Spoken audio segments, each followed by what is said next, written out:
আসসালামু আলাইকুম প্রিয় দর্শক, আপনারা জানেন আজকে সকাল থেকে সকল মিডিয়ায় আলোচিত বিষয় ছিল গোপালগঞ্জ। গোপালগঞ্জে আজকে কী হলো? গোপালগঞ্জের এনসিপির একটা পূর্ব ঘোষিত কর্মসূচি ছিল। সেই কর্মসূচির নাম হলো মার্চ টু গোপালগঞ্জ। তার মানে তারা গোপালগঞ্জের দিকে মার্চ করে যাবেন। এটা নিয়ে নানা ধরনের কথাবার্তা ছড়িয়েছে সোশ্যাল মিডিয়ায়, নানাভাবে মানুষকে উত্তেজিত করা হয়েছে এবং আমরা দেখেছি কোথাও কোথাও এরকম বলা হয়েছে যে সেখানে যে নাকি, আমি বিভিন্ন সোশ্যাল মিডিয়ার কথা বলছি, যে অনেকে আমাকেও প্রশ্ন করেছে যে গোপালগঞ্জের যে কি তারা বঙ্গবন্ধুর মাজার ভেঙে দেবে। এ ধরনের প্রচারণা কিন্তু সোশ্যাল মিডিয়ায় ছিল। এগুলো কারা প্রচার করেছে? যারা প্রচার করেছে তারা কি আওয়ামী লীগকে ভালোবেসে প্রচার করেছে, অথবা তারা কি আওয়ামী লীগকে ঘৃণা করে এটা প্রচার করেছে? তারা কি এনসিপির পক্ষ হয়ে প্রচার করেছে, নাকি এনসিপিকে বিপাকে ফেলার জন্য প্রচার করেছে? তবে এটা ঠিক, গোপালগঞ্জের মানুষ যদি জানে যে সেখানে যে বঙ্গবন্ধুর মাজার ভেঙে দেওয়া হবে, ওনার কবর ভেঙে দেওয়া হবে, তাহলে গোপালগঞ্জের মানুষ সেন্টিমেন্টাল হবে, আবেগপ্রবণ হবে। এটা কিন্তু অস্বাভাবিক কিছু না। আমরা কিন্তু এই এনসিপির মধ্যে একটা জিনিস দেখেছি। দেখুন, 17 বছর ধরেন, 16 বছর ধরেন শেখ হাসিনা একটা স্বৈরাচারী শাসন এদেশে কায়েম করেছিল। কে করেছিল? শেখ হাসিনা করেছিল, অথবা শেখ হাসিনার নেতৃত্বাধীন আওয়ামী লীগ করেছিল। আপনি পর্যন্ত ধরেন, কোনো সমস্যা নাই। এই অপরাধের জন্য শেখ হাসিনা দেশ ছেড়ে পালিয়েছে। এই অপরাধকে বিবেচনা করে, এটাকে বিবেচনা করে বর্তমান সরকার আওয়ামী লীগের রাজনৈতিক কর্মকাণ্ড স্থগিত করেছে, নিষিদ্ধ করেছে দেশে।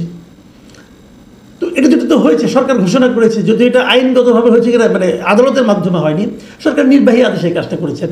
সেই নির্বাহী আদেশে করাটা কতটা ভালো হয়েছে মন্দ হয়েছে সেটা অন্য বিতর্ক, কিন্তু তারা এটা করেছে। কিন্তু এর মধ্যে বঙ্গবন্ধু শেখ মুজিবুর রহমান কোথায়, অথবা বঙ্গবন্ধু শেখ মুজিবুর রহমানের মাজার কোথায়?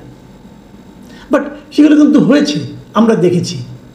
বঙ্গবন্ধুর বিভিন্ন মুরাল ভাঙা হয়েছে সারা দেশ থেকে বঙ্গবন্ধু শেখ মুজিবের নামটাকে, ওনার বিভিন্ন চিহ্নকে নিশ্চিহ্ন করার একটা প্রবণতা কিন্তু আমরা এই সরকারের মধ্যেও দেখেছি এবং এনসিপির নেতাদের মধ্যেও দেখেছি।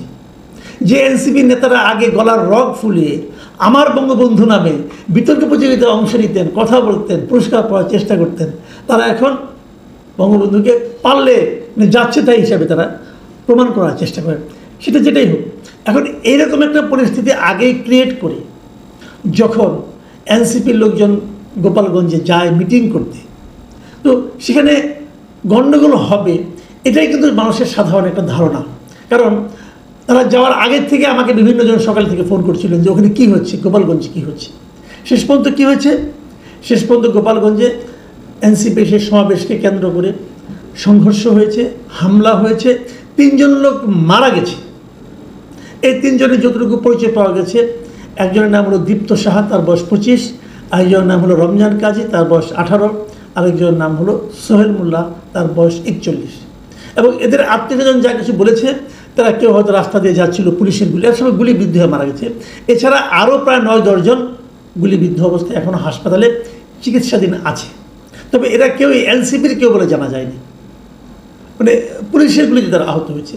এখন এই ঘটনাটাকে আপনারা কীভাবে বিশ্লেষণ করবেন, কীভাবে মূল্যায়ন করবেন, এইগুলো নিয়ে কিন্তু আলোচনা হতে পারে। তার আগে আমি বরং এই ঘটনার প্রেক্ষিতে এরই মধ্যে সরকার কিংবা প্রধান বিরোধী দল বিএনপি কিংবা জামাতে ইসলাম তাদের প্রতিক্রিয়াটা একটু ছোট করে দেখে নিতে চাই। আর তারও আগে বলতে চাই যে এই ঘটনা যখন ঘটে, মানে তারা প্রথমে গোপালগঞ্জের পৌর পার্কে এনসিপির একটা সমাবেশ হয়।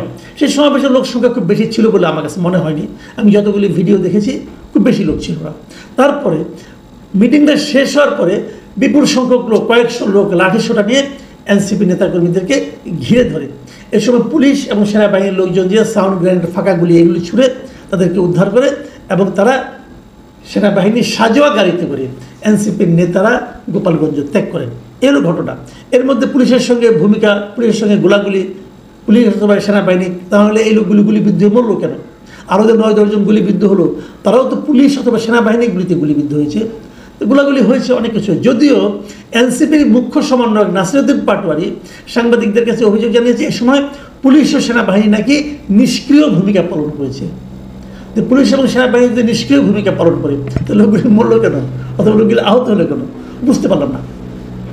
কিছু যে একটা ঘটবে সেটা কিন্তু আমরা সকালের দিকে টের পেয়েছিলাম। কারণ সদর উপজেলার কাংসুরে এই ধরনের একটা ঘটনা, ওখানে পুলিশের একটা গাড়িতে ভাঙচুর করা হয়েছে, আগুন দেওয়া হয়েছে, তারপর উপজেলার নির্বাহী কর্মকর্তার গাড়িতেও ভাঙচুরের ঘটনা, হামলার ঘটনা ঘটেছে কিন্তু সকালে। তারপরে এই মিটিংটা আমি বুঝলাম না প্রশাসন কেন করতে দিল, দরকার তো কোনো ছিল না, মিটিংয়েরও তেমন কিছু হয়নি, এটা তো অন্যভাবে হতে পারতো, কিন্তু মারামারি ঘটাতে হবে, ভাঙচুর করতে হবে, লোকজন মরতে হবে।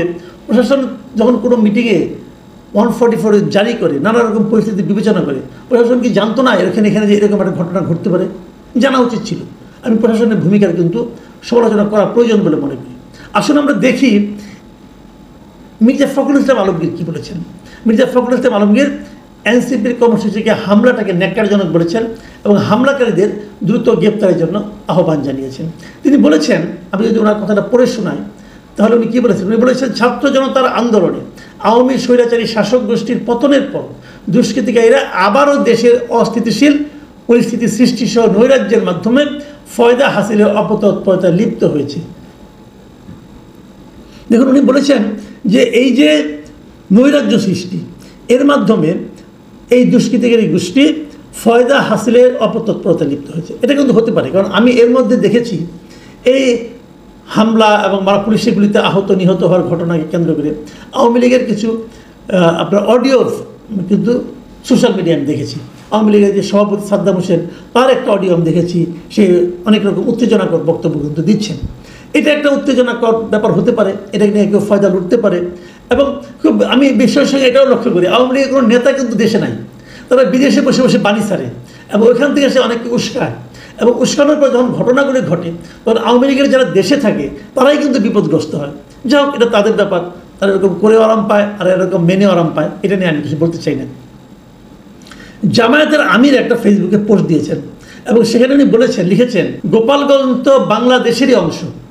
যতদূর জানতে পেরেছি এনসিপি নেতৃবৃন্দ স্বাভাবিক নিয়মে সর্বপর্যায়ের প্রশাসনের সঙ্গে পূর্ব থেকে আলাপ আলোচনা করে তাদের কর্মসূচি বাস্তবায়নে সহায়তা চেয়েছেন। এটি তাদের রাজনৈতিক অধিকার, কিন্তু এখন যে অবস্থায় এসে দাঁড়িয়েছে কার্যত মাঠে আইন শৃঙ্খলা রক্ষাকারী বাহিনীর কোনো উপস্থিতি লক্ষ্য করা যাচ্ছে না। অতি দ্রুত সরকারকে অবশ্যই প্রয়োজনীয় পদক্ষেপ গ্রহণ করতে হবে, অন্যথায় ইতিহাসের পূর্ণ দায় সরকারের উপরেই বর্তাবে। এখানে সরকারকে কিন্তু দায়ী করা হচ্ছে এবং সরকার তারপরে কী করবে এটাও দেখার বিষয়। দেখুন, সরকারের ব্যবস্থা নিয়েছে, তারা আজকে বুধবার রাত 8টা থেকে সেখানে কারফিউ জারি করেছে গোপালগঞ্জে। এই কারফিউ চলবে আগামীকাল সন্ধ্যা 6টা পর্যন্ত। কেন এই মুহূর্তে কারফিউর কী দরকার ছিল? হয়তো তারা এনসিপির কেউ নাই, তার মানে এই কারফিউ জারি করা হয়েছে মূলত আমার যেটা ধারণা যে অপরাধীদেরকে ধরার জন্য। যদি এটা হয় ভালো, আমি এটা নিয়ে কিছু বলতে চাই না, কিন্তু প্রশ্ন হলো এটা আজকে সন্ধ্যায় প্রেস উইং জানিয়েছে এবং তারা আরও জানিয়েছে এটার জন্য পুলিশ কন্ট্রোল রুম থেকে সব কিছু নাকি মনিটরিং করা হচ্ছে। এটা জানা গেছে স্থানীয় সরকার উপদেষ্টা আসিফ মাহমুদ সজীব ভুঁইয়ার একটা ফেসবুক পোস্টে।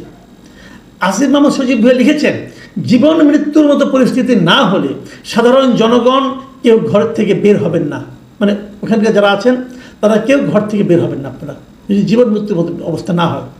সব আইন শৃঙ্খলা রক্ষাকারী বাহিনীর সদস্য সংখ্যা বাড়ানো হয়েছে, নিষিদ্ধ সংগঠনের সন্ত্রাসীদের ... ভেঙে দেওয়া হবে।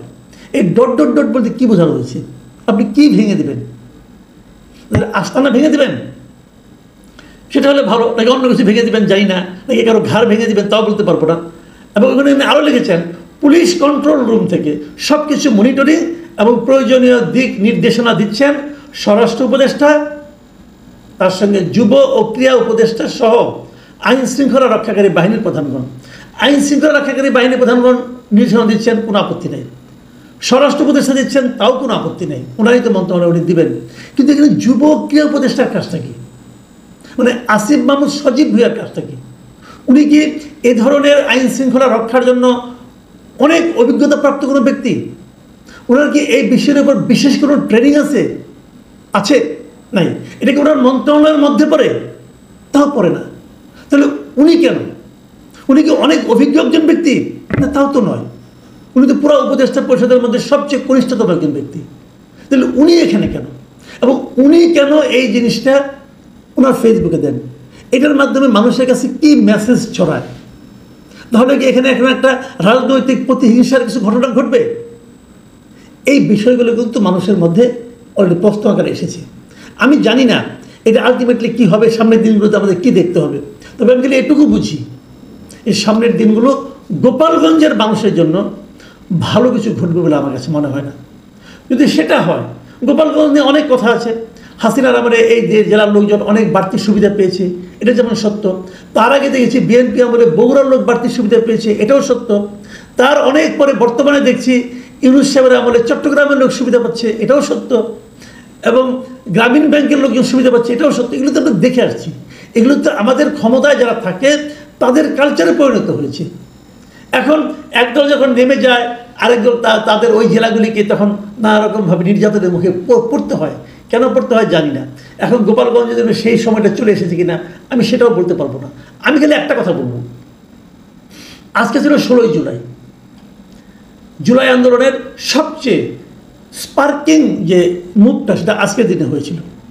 আজকের এই দিনে এনসিপিকে কেন গোপালগঞ্জেই যেতে হলো? এনসিপির সারা দেশে যে পদচারণা, ততটা পদচারণা কি গোপালগঞ্জে আছে? থাকার কোনো কারণ নাই। এনসিপি সারাদিন যেভাবে বঙ্গবন্ধুর নামে উল্টাপাল্টা কথাবার্তা বলেন, সেটা শোনার পর ওনারা কি আশা করেছিলেন যে গোপালগঞ্জের লোক তাদের ফুলের মালা নিয়ে তাদেরকে বরণ করবে? তাহলে গোপালগঞ্জেই কেন? তাহলে কি এই যে গণ্ডগোলটা হবে, এই গণ্ডগোলটাকে মানে ইনিশিয়েট করার জন্য কোনো মতলব কারো ছিল? অথবা প্রশাসনই বা কেন এই ব্যাপারে পর্যাপ্ত নিরাপত্তার ব্যবস্থা করতে পারলো না? এটাও কিন্তু প্রশ্ন আকারে আমার ধারণা আসবে। সাধারণ মানুষ এই সমস্ত প্রশ্ন করছে। আপনি হয়তো বলবেন সাধারণ মানুষের প্রশ্নের উত্তর দেওয়া দরকার কি, দেবো না, আপনি দেবেন না। কিন্তু মানুষের মনে প্রশ্নগুলি কিন্তু বিদ্যুৎ বেগে ছড়িয়ে যাবে। এবং সারা দেশের মানুষের মধ্যে যে ধরনের প্রশ্ন থাকে, সেটা সরকারের জন্য অথবা রাজনৈতিক দলগুলোর জন্য, যারা এই মুহূর্তে খুবই ক্ষমতাধর রাজনৈতিক দল, তাদের জন্য কিন্তু সুখকর কোনো ফল নিয়ে আসবে না। প্রিয় দর্শক, এখন এই পর্যন্তই। আল্লাহ হাফেজ।